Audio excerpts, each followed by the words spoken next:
Hello friends.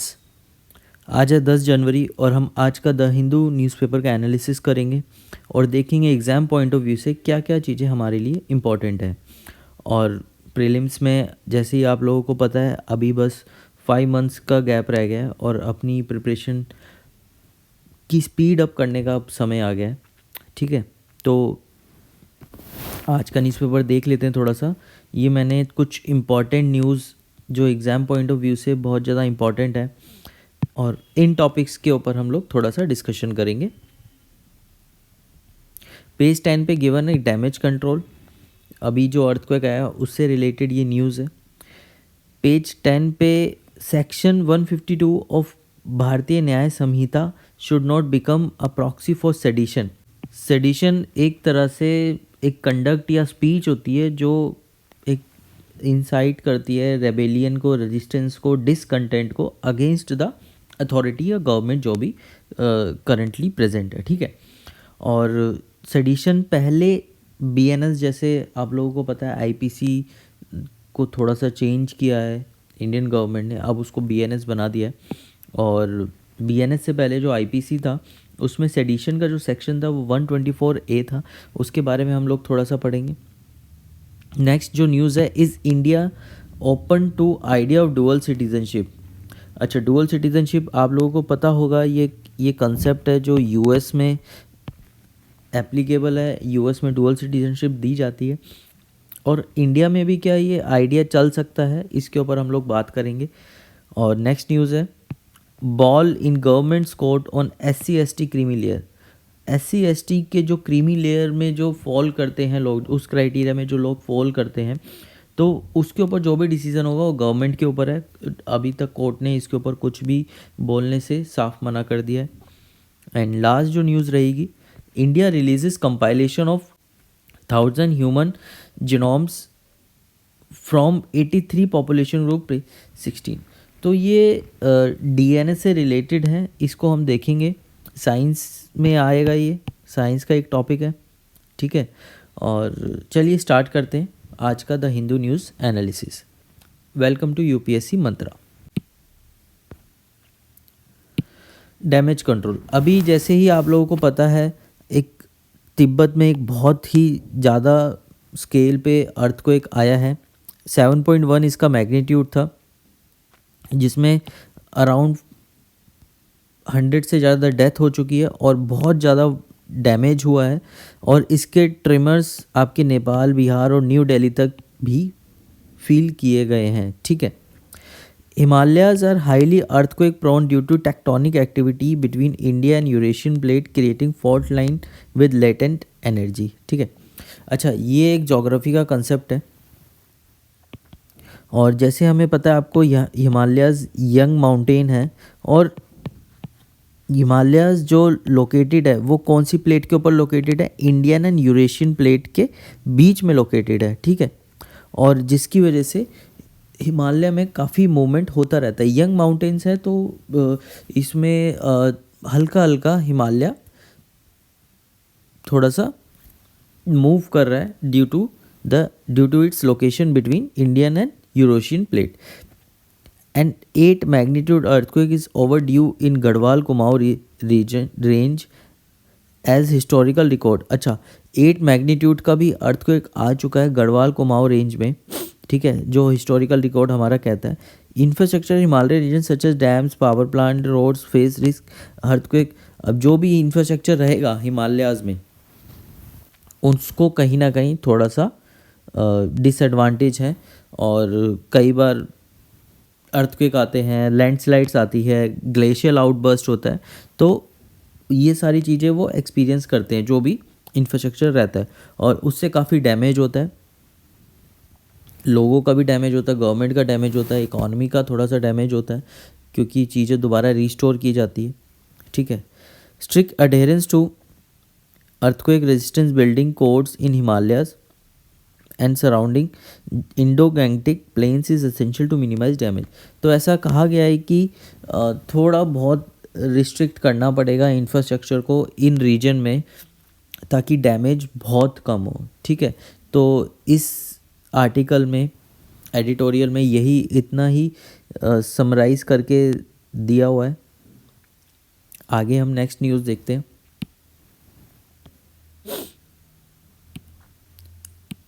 हम बात कर रहे थे section 52 of BNS should not become a proxy sedition. अच्छा, सेडिशन जो आईपीसी का था, अब इसमें ये बोला गया है कि ये कहीं ना कहीं उसी का ही तो प्रॉक्सी नहीं है। देख लेते हैं इसमें क्या है। पहला point, continuation of sedition like provisions. Rajasthan high court in Tejinder Pal Singh versus state of Rajasthan highlighted the section 152 of BNS mirrors repealed. अच्छा, हाई कोर्ट ने ये हाईलाइट किया है जो सेक्शन 152 है वो कहीं ना कहीं एक तरह से मिरर इमेज है सेडिशन लॉ का जो रिपील्ड हो गया था आईपीसी से, ठीक है। और इसका अब मिसयूज़ भी हो सकता है बीएनएस का जो सेक्शन 152 है, ठीक है। कहीं ना कहीं ये आपका मिरर इमेज दे रहा है सेडिशन लॉ का जो 124A था। वेगनेस, और ज़रूरी नहीं है 152 सेक्शन, ऐसा कोई बहुत ज़्यादा ज़रूरी नहीं। The provision criminalise such as endangering the sovereignty, unity, integrity of India without clearing defining the terms making it prone to broad arbitrary. अच्छा, इसमें क्या लिखा गया है कि ये कहीं ना कहीं इंडिया की सॉवरेनिटी, यूनिटी और इंटीग्रिटी को एंडेंजर कर सकता है। और आर्बिट्रेरी इंटरप्रिटेशन मीन्स कि जो गवर्नमेंट अथॉरिटीज़ हैं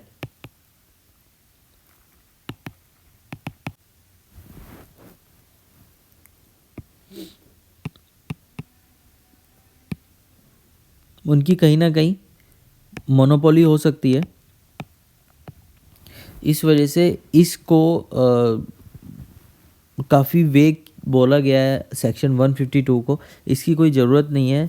और ये लोगों का जो राइट टू लाइफ है, right to life and liberty वाला जो आर्टिकल 21 है इंडियन कॉन्स्टिट्यूशन का, उसको भी कहीं ना कहीं इम्पैक्ट करेगा ही करेगा। Low threshold for liability. The term knowingly in section 52 lowers the bar for prosecution. अच्छा, knowingly जो टर्म यूज़ करी गई है वो प्रॉपर क्लैरिटी नहीं देती है और इससे जो भी प्रोसिक्यूशन होगा specially in social media context where sharing content without malicious intent can lead to arrest and prosecution. तो इसमें बहुत ज़्यादा लोअर बार रखा हुआ है कि बिल्कुल भी लिबर्टी नहीं प्रोवाइड की गई है लोगों को कि वो कहीं अपना शेयर कर सकते कोई भी चीज़ फ्रीली या स्पीच दे सकते हैं, ठीक है। तो ये chilling effect on free speech, जो एक फ्री स्पीच का जो चिलिंग इफेक्ट है वो भी इम्पैक्ट करेगा इसे। Section 152 lacks safeguard to prevent abuse potentially creating chilling effect on free speech such seen in low conviction rate 12 out of between। तो जैसे हम बात कर रहे थे अभी कि इसका थ्रेशोल्ड का जो लाइबिलिटी का जो थ्रेशोल्ड है वो बहुत कम है और फ्री स्पीच पे भी इम्पैक्ट कर सकता है। जो पहले लो कन्विक्शन रेट था अब वो बहुत ज़्यादा होने वाला है। Need for safe guard and guideline, अब इसमें बात करी गई है कि थोड़ी सी गाइडलाइंस और सेफ गार्ड्स भी होने चाहिए जो लोगों को दिए जाए, ठीक है। क्योंकि जैसे हम लोग अभी जान पा रहे हैं सेक्शन 152 तो एक मिरर इमेज ही है जो सेडिशन लॉ था, रिपील्ड सेडिशन लॉ था आईपीसी का। Court should emphasise causal linkage between speech and its actual consequence as seen in precedent like Kedarnath Singh versus state of Bihar. The Supreme Court must issue guidelines to ensure provision is not misused as a substitute for। हाँ, तो इसमें ये बोला गया कि supreme court कुछ guidelines issue कर दे कि ये मिसयूज़ नहीं होना चाहिए एज अ सेडिशन लॉ, ठीक है। अगर सेक्शन 152 ऑफ बीएनएस मिसयूज़ होने लगा तो लोगों का जो फ्रीडम ऑफ स्पीच है, आर्टिकल स्पीच एंड एक्सप्रेशन है, आर्टिकल जो आपका इंडियन कॉन्स्टिट्यूशन का 19 है, ठीक है, वो बहुत ज़्यादा इम्पैक्ट कर जाएगा। इस न्यूज़ में इतना ही था, आगे देखते हैं। नेक्स्ट जो न्यूज़ है, is India open to idea of dual citizenship. India dual citizenship के लिए क्या तैयार है? इसके इंपॉर्टेंट पॉइंट देख लेते हैं। External affair minister Jaishankar highlighted challenges but stated the debate on dual citizenship is going on. तो थोड़े बहुत चैलेंजेस हैं हमारे जो एक्सटर्नल अफेयर मिनिस्टर जयशंकर के अकॉर्डिंग, ठीक है, डुअल सिटीजनशिप में। Next point, NRI versus PIO. NRI जो होते हैं वो इंडिया की सिटीजनशिप तो रिटेन करते हैं, बट उनके जो वोटिंग राइट होते हैं अब्रॉड में वो नहीं होते। PIOs with OCI, person of Indian origin, ठीक है, with OCI card have limited right and no political participation. और जो पीआईओज होते हैं उनका पॉलिटिकल पार्टिसिपेशन कुछ भी नहीं होता, उनके पास लिमिटेड राइट्स होते हैं। अब एक्सपर्ट ने डुअल सिटीजनशिप को अपोज करा है बिकॉज ये लॉयल्टी डिवाइड कर देगी। अगर दो सिटीजनशिप हो गई, मान लो कि किसी भी एक मतलब दो कंट्रीज़ की सिटीजनशिप आ भी जाती है, तो वो लॉयल्टी समझ नहीं आएगी कि लॉयल्टी उनकी किसकी तरफ है, इस कंट्री की तरफ है या उस कंट्री की तरफ है, तो कहीं ना कहीं वो भी इम्पैक्ट करेगा। और इंडियन कॉन्स्टिट्यूशन हमारा अलाउ नहीं करता है डुअल सिटीजनशिप, बिकॉज अगर आपने किसी और कंट्री की सिटीजनशिप ले ली है तो आपको इंडिया की सिटीजनशिप छोड़नी पड़ेगी। और डायस्पोरा का क्या रोल है? डायस्पोरा जो हमारे जो इंडियन से जो बाहर रह रहे हैं उनका इकोनॉमिक और बायलेटरल टाइज में बहुत ज़्यादा इंपॉर्टेंट रोल है। उनको इन्फ्लुएंस नहीं करना चाहिए पॉलिटिकल फ्रेमवर्क को, ताकि वो अपनी नेशनल सॉवरेनिटी को प्रोटेक्ट करें, ठीक है। उनको इस चीज़ में ज़्यादा इन्फ्लुएंस नहीं होना चाहिए। तो यही था डुअल सिटीजनशिप का। अभी इस पर बातचीत ही चल रही है, एज सच कुछ प्रॉपर इस पर स्टेप्स नहीं लिए गए by the Indian government. Next news देखते हैं। Ball in governments court on SC/ST creamy layer से स्टॉप कोर्ट, ठीक है। तो SC/ST का जो क्रीमी लेयर है, SC/ST क्रीमी लेयर मतलब जो लोग एक थ्रेशोल्ड इनकम को पार कर जाते हैं उनको क्रीमी लेयर में फॉल करते हैं, ठीक है। तो गवर्नमेंट का क्या कॉल है? Justice BR Gavai stated that excluding the creamy layer of SC/ST from is decision for the legislature, ठीक है। तो ये गवर्नमेंट का ही टोटल डिसीजन है। सुप्रीम कोर्ट का सजेशन क्या है? Court recommended excluding those benefiting competing independent from the reservation, ठीक है। तो उनको एक्सक्लूड कर दिया जाए जो ऑलरेडी जिनको बेनिफिट मिल रहा है और कैपेबल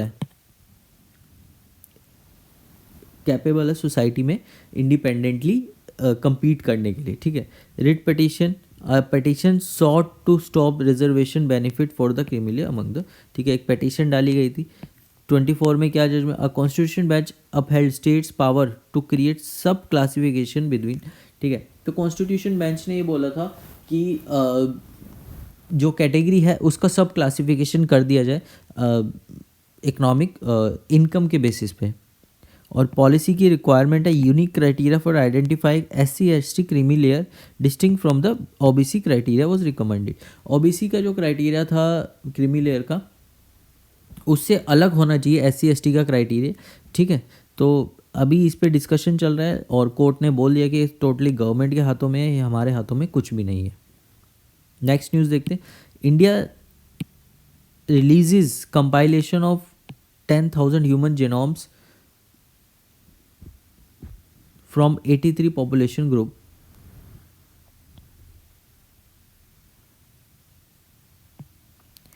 ये जो रिसर्च की गई है, ये जो डाटा जो लिया गया है, इसमें डिजीज़ और बेसिकली क्या क्या डिजीज़ हो सकती हैं, ठीक है, उसके ऊपर रिसर्च होगी। और उनके ड्रग थेरेपी क्या हो सकता है उसके ऊपर रिसर्च होगी। इस वजह से ये डाटा लिया गया है, ठीक है। इसके पॉइंट पढ़ लेते हैं।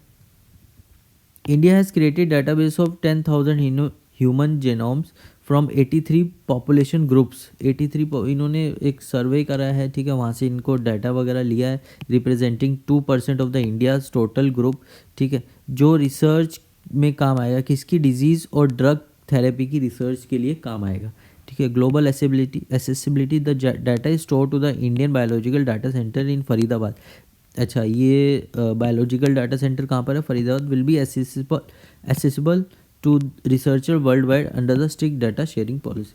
कुछ डाटा शेयरिंग पॉलिसीज़ होंगी, उसके अंडर ये वर्ल्ड वाइड रिसर्चर्स को एसेसिबल। नेक्स्ट पॉइंट देखते हैं, unique findings. The database include 27 million low frequency genetic variants with 7 million unique to India, highlighting the country's genetic diversity। तो ये इंडिया की diversity को रिप्रेजेंट करता है। हेल्थ केयर एडवांसमेंट हो सकता है। The project support precision medicine target clinical intervention biological based manufacturing for better health care outcome. तो ये रिसर्च एक बेटर हेल्थ केयर आउटकम्स के तरह भी यूज़ हो सकता है, ताकि हेल्थ केयर में काफ़ी एडवांसमेंट हो, ठीक है। और जो भी डिज़ीज़ है या जो भी उस डिजीज़ का जो भी ड्रग है उसको एक तरह से डेवलप किया जाए। फ्यूचर एक्सपेंशन देख लेते हैं इसका। While costs are challenge, the goal is to expand data to 1 million genomes to further explore India genetic, ठीक है।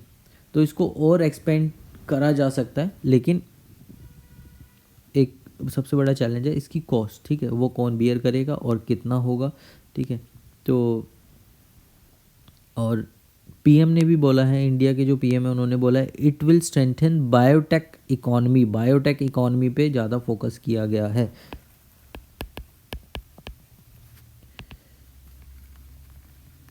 ठीक है। तो बायोटेक इकोनॉमी क्या होती है? बायोटेक इकोनॉमी के बारे में हम लोग देखते हैं। Biotech economy basically health care and pharmaceutical जो प्रोडक्ट्स होता है या सर्विस होता है उससे रिलेटेड होता है। जैसे डायग्नोस्टिक हो गया, सेल एंड जीन थेरेपी हो गया, ठीक है। एग्रीकल्चर और फूड प्रोडक्शन में भी काम आ सकता है। एग्रीकल्चर में कैसे काम आ सकता है? जेनेटिकली जो मॉडिफाइड ऑर्गेनिजम्स होते हैं, ठीक है, उनको इम्प्रोवाइज़ करने के लिए काम आ सकता है। इन्वायरमेंट में भी काम आ सकता है। बायोफ्यूल्स हो गए, बायोप्लास्टिक हो गया, बायो रेमेडिएशन हो गया, ठीक है। तो bio economy represent rapidly growing industry globally attracting significant investment in research and development. तो कहीं ना कहीं जो बायोटेक इकोनॉमी है वो एक इकोनॉमी का एक ऐसा सेक्टर है जो फोकस करता है development and commercialisation of biotech innovation, ठीक है।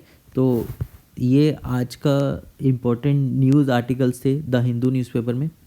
और तो हमारे आज के जो इम्पोर्टेंट न्यूज़ आर्टिकल थे वो हम लोगों ने डिस्कस किए, एग्ज़ाम पॉइंट ऑफ व्यू से भी डिस्कस किए, ठीक है। तो साइंस एंड टेक भी आया है इसमें, पॉलिटी की न्यूज़ भी आई है इसमें, ठीक है। बायोटेक के बारे में बात किया गया है, ठीक है। ज्योग्राफी का अर्थक्वेक का पार्ट भी आ गया है। और क्या क्या चीज़ें आई हैं, ये आपका ज्योग्राफी का हो गया, पॉलिटी का हो गया, डुअल सिटीजनशिप भी पॉलिटी का हो गया, SC ST क्रीमी ये भी पॉलिटी का हो गया, ठीक है। और तो हमने ऑलमोस्ट जो UPSC के जो GS के जो सब्जेक्ट्स थे उनसे रिलेटेड हमने ऑलमोस्ट सारी न्यूज़ कवर कर लिए। और एवरी 10 डेज़ में हम लोग इम्पोर्टेंट प्रीवियस करंट अफेयर्स को डिस्कस करेंगे, ठीक है। तो पिछले 10 दिन में क्या चला है क्या नहीं है, ठीक है। क्योंकि एग्ज़ाम पास आ रहा है तो हमें करंट अफेयर्स को कहीं ना कहीं इन डेप्थ भी डिस्कशन का बहुत रोल रहेगा, ठीक है। तो यहीं पर मैं अपनी वीडियो एंड करता हूँ। Thanks for watching. लाइक करें, शेयर करें, सब्सक्राइब करें, और आई होप आपको ये मेरी वीडियो अच्छी लगी होगी। Thank you.